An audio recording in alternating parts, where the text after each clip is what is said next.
ஒரு டம்ளர் துவரம்பருப்பு ஊற வச்சிடணும். நல்லா அரை மணி நேரம் ஊற வைக்கணும். ஊற வச்சதுக்கப்புறம் நல்லா மிக்சியில் போட்டு 2 பச்சை மிளகா, இஞ்சி துண்டு ஒரு 4 வெங்காயம்,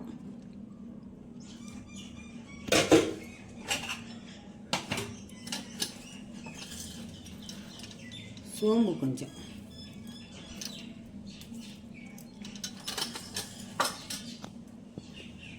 தேவையான அளவு உப்பு,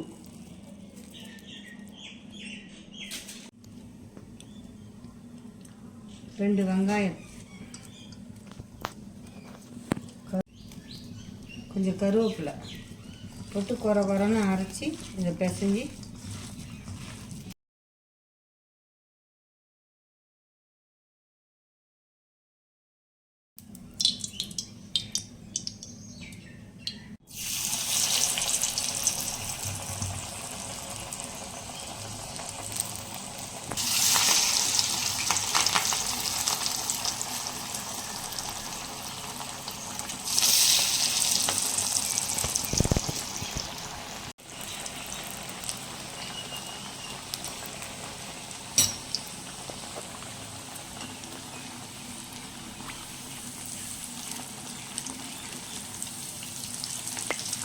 வடை ரெடி ஆகிடுச்சு.